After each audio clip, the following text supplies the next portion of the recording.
I recently took a trip out to Richmond, Virginia to attend a small gaming event cutely dubbed Rich Grimmond, a weekend of shenanigans, gaming, and community with its attendees sharing a love for all things miniature and grimdark. In this video, I'll give a recap of the incredible time I had attending the event. The primary focus of this event was a narrative gaming experience called The Rod of Hondius. The brainchild of artist Martin McCoy, Hondius told the story of a backwater feudal planet in the 40k universe plagued by an uncontrollable viral outbreak.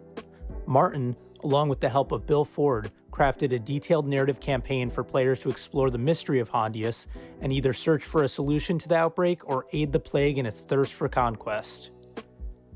In the weeks leading up to the event, I got the chance to sit down with Martin and Bill about the world they were crafting. The idea of having like a plague that makes you very happy, that makes you like ecstatic and manic, and you're like, all I want to do is like gather and celebrate, even as you're like, your eyes are bleeding and your skin is starting to fall off, and you're like, all you want to do is writhe around and hug people is like very repulsive. And all these things just kind of like float together, and I was spamming Bill with a bunch of ideas, and he was helping me like filter them and like rein them in and think about, just be like a great helpful sounding board and writing partner. And we got to this idea of a fallen medieval world with a joy, this plague called the Red Joy that infects people and gathers them together, and then gathers psychers to make these amalgamations that are trying to get off the planet. And then Bill's helped me write some fiction, and Bill's written a bunch of awesome fiction. One of the things I like about Hondius's fiction is that it was a human world that had descended into feudalism and medieval barbarism, but it's so poor and shitty that the Imperium refound it, but they don't even care to bring them up to like Imperial standard.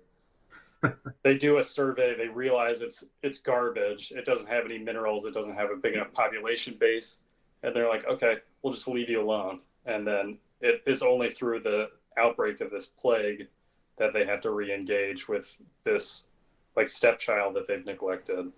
I wanted to like pick Martin's brain about what his brainchild would be and like try to flesh that out to give the people who are participating in the event, or even those who like can't come or who are contributing models or whatever that looks like, kind of get like a better idea of like what Martin's world looks like and like how it breathes, how it feels.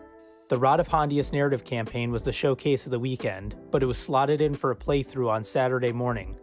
This meant that there were tons of opportunities elsewhere for people to do some open gaming during the rest of the weekend. As people started arriving on Friday, they brought with them an insane medley of gorgeous miniatures and detailed terrain. Here's just a taste of some of the incredible gaming boards and miniatures I saw. Mike's awesome table was used to showcase his early playtests of the Death World monster hunting game Caliban 28. Johnny's epic build was being used for minigames of Ink 28 and lots of vignette-style miniature photography.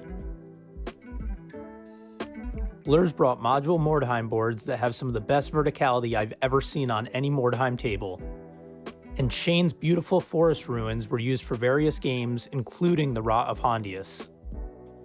After open gaming all Friday, we headed to Mike's local tattoo shop, All for One Tattoos, to continue hanging out late into the evening.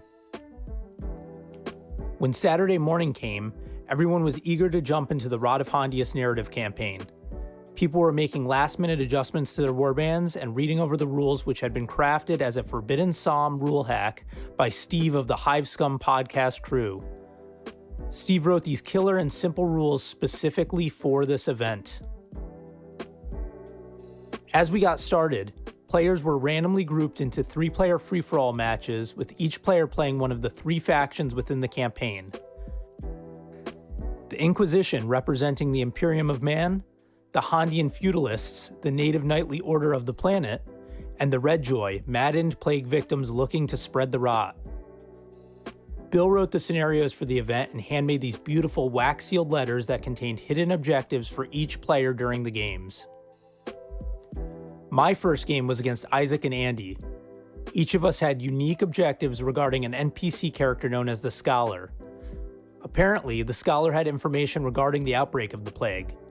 We had an absolute blast in this first game. Lots of laughs and memorable moments. Ultimately, Isaac was able to kill the scholar and prevent my Inquisitor from interrogating him for information. In my second game, I played against Gage and Andy. Each of us were attempting to locate a mutated NPC for our own agendas. My Inquisition believed that this character had a potential cure for the plague and hoped to capture it for research. But despite my best efforts, my plans were thwarted by Andy's Redjoy. In the final game of the campaign, a dozen or so players came together for a multiplayer clash in pursuit of a monstrous Redjoy amalgamation of Psychers. The Inquisition and the Feudalist players hoped to kill the beast, while the Redjoy players either wanted to upseed the monster strain of the virus with one of their own, or physically merge with it to gain the Psyker abilities, allowing them to spread the Redjoy plague off-planet. After an immense struggle, Andy was ultimately able to take dominance during all the chaos and won the event. Saturday night, we all went to Battlegrounds, a local hobby shop where we gamed and hung out late into the evening.